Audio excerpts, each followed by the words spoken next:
Ooh, that needs to go off. Hold on. I just turned mine off too.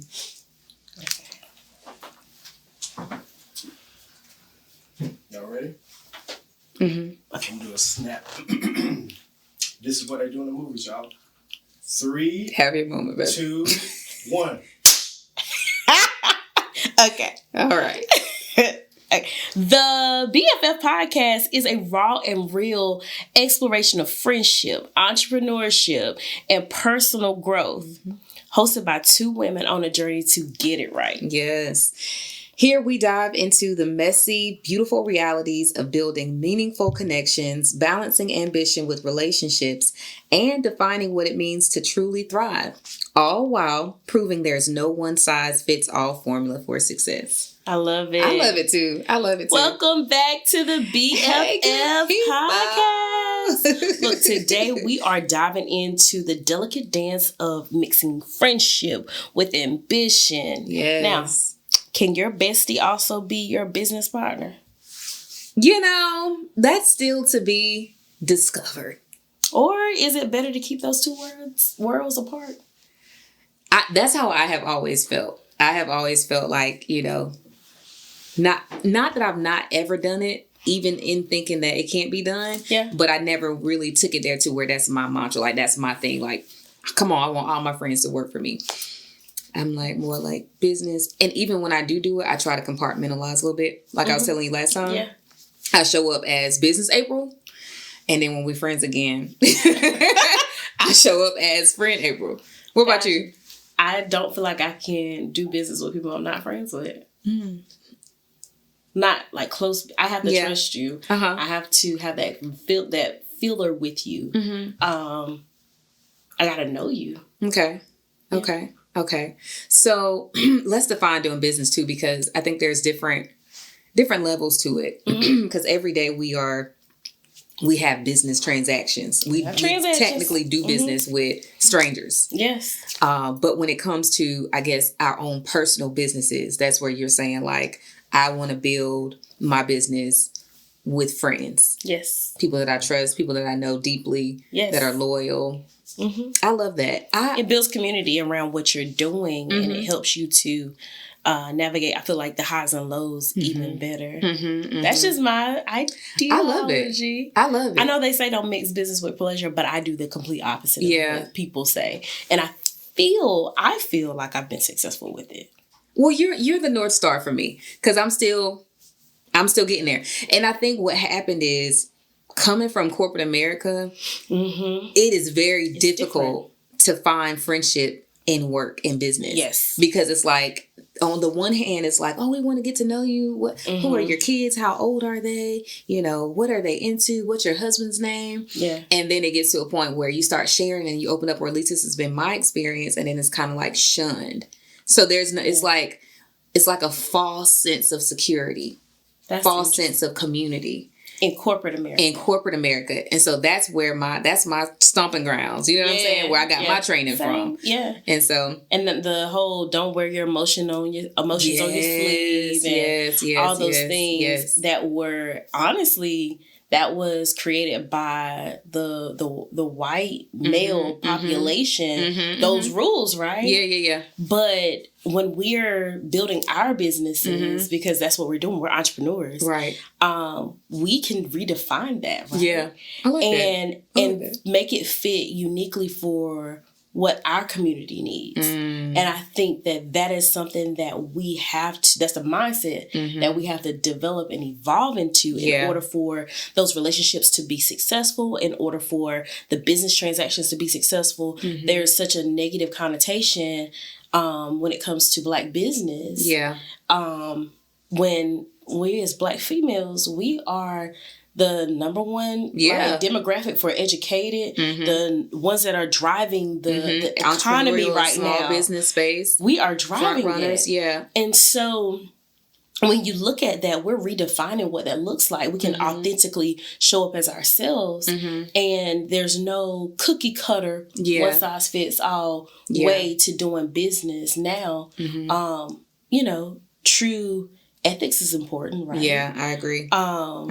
Honesty and integrity, and those are values that if we are positioning ourselves correctly, I feel like we can drive those friendships and those businesses so that we all can eat. Yeah, I like that. I like that. You said several different things there. And I think the one that stands out to me the most is the community piece and really just diving into building family around the thing. Yes. Or on the thing, letting that be the foundation yes. of the business. And I do feel like it'll take on a life of its own. It does. Because it allows for not only you to be married and tied to the vision, but now your community, your support system, they all see themselves in your vision. Yes. And I think that's important for them, for longevity, for just healthy community, for them to see themselves in it, so it doesn't feel like they're investing all this time, effort, money, even at times, into something that they really truly are not invested in. Yes. Or won't see a return on. Right. So. And so my thought process is like when you take ownership in something, you take more pride in it, right? By owning your house, you might paint the walls quicker than you would if somebody else owned it, you were renting it. Yeah. Right? So you would do more to take care of it. Right, right. So if we all own this vision, we all own it, then I've earned your trust, I've earned your support, and I've earned your business at this point. I agree. To do this transaction with you or build this relationship with you so that we can effectively move forward. So you have ownership. And it's equity, right? It's equitable if we all see it and we all can grow together. Yeah. Yeah. You said something in the last episode 1, where you were talking about not bringing past trauma into new relationships. Yes. And I do feel like that applies here too, because like I was saying, in corporate America, I didn't really feel like all of me was welcomed, right? And so I feel like there were times that I would try it. I'm like, you know what? I'm going to try this thing. I'm going to try to smile more and be bubbly and, all the things that seem like, it's the right way of doing it. That secret formula to working in corporate America for a Black woman. Right. And it never turned out well. It never benefited me. And a lot of times it worked against me. And so that caused me to now, as I'm becoming the leader and front runner of my own business, to bring some of those same, like the residue from those experiences into this. And it makes me want to be like, well, we can do business and we can have a healthy business relationship, but that's where it stops. Like when we do business, that's what we focus on, because I didn't want one to contaminate the other. And so it's a very much new space that I'm in to try to do both. And it is taking all of my effort in the best way, because it's causing me to grow and to see things from a different perspective. I still am discerning about who I do that with, because I don't feel like everyone can do business or mix business and pleasure. No, not everyone. Everyone can't do that. Some people do have to just stay on one side or the other. This is true. And so just using that discernment of knowing like who can really handle the test of what it would be like to work with April. Yes. And to be friends with April. Yes. Yeah. And I can't wait to get like feedback from people who have actually worked with us in a friendship manner and in a business manner later on in the episode. The highs and the lows. Yeah. So y'all stick around. It's not always cute. It's not. I think one of the biggest things, I think we'll talk about that as we move forward, is just having that dynamic so that we know, okay, these are the rules of engagement too, right? Oh, yes. These are the rules of engagement. Yes. And to kind of go back to what you were saying when it comes to corporate America, I think we only saw it from that corporate side. But when you're entering into a majority male population or a white male population, they on the other side, they're going to the golf course, they're having beers, they're coming over to the house, they're spending time together, they're building those relationships. We're not seeing that aspect of it, or right? invited to it. And that's what I was going to say. Or we're not entering into those rooms to be able to see that side of things. That makes sense. And then when we try to do it, we are only met with half of it. All that you get of us is the rigid side, but not the relationship side, which is huge and it's so important in navigating business and friendship. It's so important, that relationship side. It goes deeper. Yeah. So how do you think, because you said something that was really great about those, what did you call it? What did you call it just now? when you said going into it, basically having those understandings and expectations. Rules of engagement? Rules of engagement. Yep. Okay. So I think that there should be like a friendship prenup or a business friendship prenup.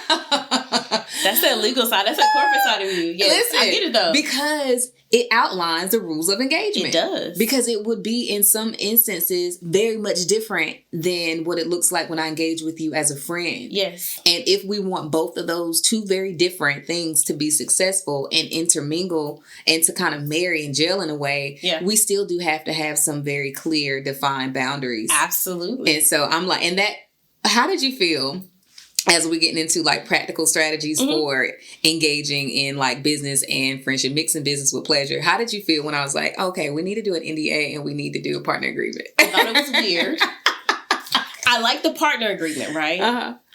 But the NDA, I'm still like kind of like, okay, well, what are we not disclosing when we're doing this publicly? So I think that that's new for me. But I love that you brought it to the table so we can discuss it, and we're still outlining what it looks like. Exactly. While we're doing this. Yeah. Because I think that it does, there are some elements to the business side of things where it is required. Now, the partnership agreement, absolutely. I've done those. But the NDA, I'm still trying to wrap my mind around. Right. But again, it's because it's something that I've never done before, and maybe I just don't fully understand yet. Yeah. So just, Yeah, I feel like NDAs are exactly what everybody knows them to be, non-disclosure agreements, but they offer an extra layer of what I would call loyalty and commitment to being loyal, a commitment to being really tied into the vision and protecting that. Yeah. And so, like, for me, we do a lot of business with a lot of businesses. And then that's from a consumer standpoint, and that's from business to business standpoint. And so we don't know everything that's going on in those businesses behind the scenes, right? We just know what they choose to show us. Right. And so in the same sense, although our podcast is public facing and probably will be more intimate and engaging than some more corporate structured businesses with our audience, it still deserves to be protected. Right. And there still deserves to be like making sure everybody is on the same page about what we let people see. Yeah. In the same way, kind of like with our house. Yes.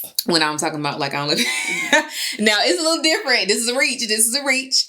But what I'm saying is everybody just can't come to my house and see everything I got. Not everybody can. Everybody. No. But those who can, I trust you. So it's almost like an unspoken NDA that happens. Right. If you coming in my house, I trust you enough that you're not gonna just put all my business in the streets. And that's how I feel like an NDA is. I'm inviting you into my house as you are inviting me into yours and into a house that we're building together. And so it's almost like, a more cordial way of doing like a blood oath. So it's cordial. It's a written agreement. It's a written contract. Yeah. But in some aspects, I think that you can engage into business and it be verbal. At least starting out verbal, and then as time evolves, all right. So we're getting here. We see the assets. We see the liabilities. We can list these out and kind of like break those down on thing and go back and edit it. Yeah. If it needs to be edited. Right. As we grow, we're like, right. We need to edit this. Exactly. And I feel like, it's important for us to understand that not everybody has good intentions and not everybody holds on to those good intentions. So like it could start off really good. That's good. And just based off the word alone, we are adhering to what we say we're going to do. And then later on down the road, money start coming in or things start getting tough or whatever the case may be, it shifts that person's perspective, their respect for what you have and what y'all are building, and their word, their bond towards it. And so that's why I feel like at the end of the day, it's just literally an extra layer of security that we can reference later on in the future. It's like, no, this is what we committed to, right, or whatever. So yes. So we're definitely gonna revisit it and sit down and look at it. Yes. I like it though. So ultimately, our ending statement is you can mix business with pleasure. You can. I think that's what we're doing. Of course. And we're just kind of working our way through it. We are. And again, just building our own format and frameworks. Right. And not feeling pressured to do what society says, what other people say, and just trying to develop this healthy connection, develop it over time, and make it something beautiful. Yeah. I think we're doing a good job. Yeah, and I like one thing that Liana says a lot is making it a safe space for everyone that's involved. And so some of my needs might not be your needs. Some of your needs may not be my needs. But because I care about you being feeling safe, because once you're safe, you're going to bring your full self to the thing. And so I think that's really important to make it a safe space.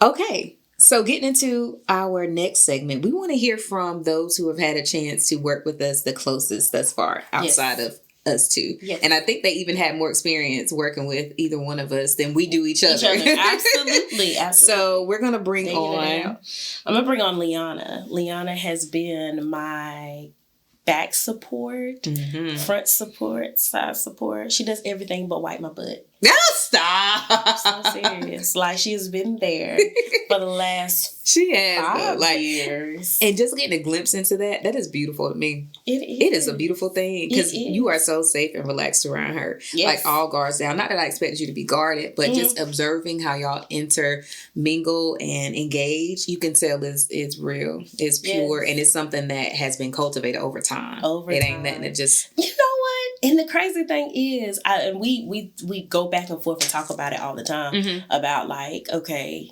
how did this start? And we will talk about it with you. Yes. But it was just, because she's a very guarded person.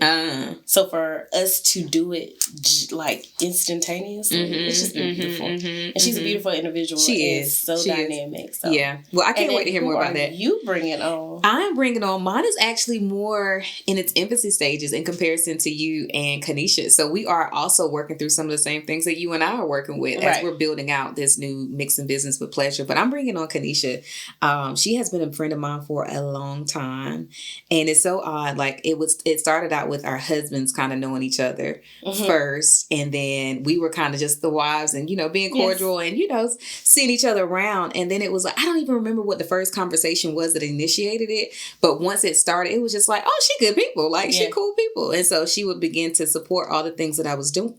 And you and I were having a conversation actually on the way back from a trip. Yes. And I was like, who's your person? Who's my person? And she was one of the first people to come to mind. Yes. As far as her willingness, her loyalty, her skill set. Yes. And just her reputation. And so I'll be bringing on Kanisha and seeing how it's going so far. I hope it's a good report. The good, bad, and the ugly. The good, bad, and the ugly. I think I've been doing pretty well. It's always going to be good. And I'm pretty sure Liana going to have some stories, child. But I think the authenticity of it is, hey, look, it's not always going to be pretty. Right. But what's the rules of engagement when it's ugly? Yeah, I like that. So let's hear from them what they got to say. So we're bringing on Liana first. Bye, y'all. All right, before we get started, it's bothering me. That date is wrong. It says the 19th, today is the 21st, and I've been shooting, and when I saw, I was like, oh my God. When we post, they're not going to know. Okay, but it's bothering me. But we're in the middle of doing it, so I think we should leave it the way it is now, and then change it. Okay, gotcha. I'll just like, after when for this next. Do I need to come on this side, Liana, just in case Emily comes right now? April going to be chilling out. Okay. Either one. Y'all really got me up here on this podcast. I know. I'm nervous. But you knew it, right? You knew you were coming up here, right? You brought your business code out. You read it? Should I or should I? I'm playing.